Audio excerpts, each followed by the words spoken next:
দেখতে দেখতে চলে এলো অক্ষয় তৃতীয়া। কিন্তু এই তৃতীয়াকে কেন অক্ষয় তৃতীয়া বলা হয় সেটা কি আপনারা জানেন?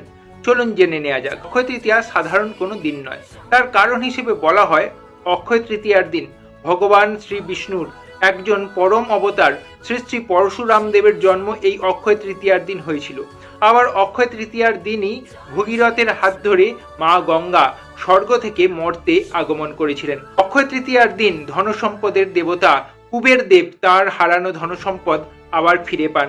অক্ষয় তৃতীয়ার দিন মা অন্নপূর্ণা দেবী এবং মা ধূমাবতী দেবীর আবির্ভাব হয়েছিল। অর্থাৎ হিন্দু শাস্ত্রের অন্যতম দেবী মা অন্নপূর্ণা দেবী এবং দশ মহাবিদ্যার অন্যতম দেবী মা ধূমাবতী দেবীর আবির্ভাব তিথি হলো এই অক্ষয় তৃতীয়া।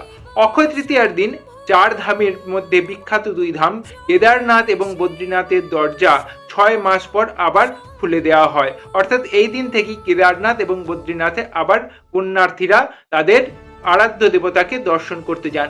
অক্ষয় তৃতীয়ার দিনই পুরীতে শ্রী শ্রী জগন্নাথ দেব, শ্রী শ্রী বলরাম দেব এবং মা সুভদ্রার রথ তৈরির কার্য শুরু হয়। অর্থাৎ এই দিন থেকেই রথ নির্মাণ কার্য শুরু হয়ে যায়। এই অক্ষয় তৃতীয়ার দিন ভগবান শ্রীকৃষ্ণ মাতা দ্রৌপদীকে একটি অক্ষয় পাত্র দান করেছিলেন। এই অক্ষয় পাত্রের এমন গুণ ছিল তাতে কখনোই খাবার শেষ হতো না। আবার অক্ষয় তৃতীয়ার দিন সুদামা অর্থাৎ শ্রীকৃষ্ণের মিত্র সুদামাকে শ্রীকৃষ্ণ অক্ষয় ধনসম্পদ দান করেছিলেন। মিত্রতার স্বরূপ ভগবান শ্রীকৃষ্ণ তার পরম বন্ধু তথা ভক্ত সুদামাকে অক্ষয় ধনসম্পদ দান করেছিলেন। তাই জন্য এই অক্ষয় তৃতীয়ার গৌরব এবং অক্ষয় তৃতীয়ার মহিমা কিন্তু অল্প স্বল্প নয়। অক্ষয় তৃতীয়ার দিন কেন ভালো কাজ করতে বলা হয়? এই অক্ষয় তৃতীয়ার দিন আপনারা যদি ভালো কাজ করেন, সারাদিন যদি ভগবানের নাম গান করে কাটান, সারাদিন যদি পুণ্য কাজ করেন, তার যে ফল হবে সেই ফলও হবে অক্ষয়।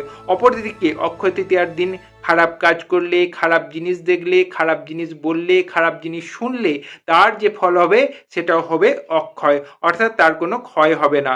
তাই জন্য বলা হচ্ছে যে আপনারা এই অক্ষয় তৃতীয়ার দিন সারাদিন ভগবানের নাম গান করে কাটান, ভগবানকে ডাকুন, ভালো কাজ করুন, সৎ কাজ করুন, সুন্দর কাজ করুন। এটাই আজকে আপনাদের বলা ছিল।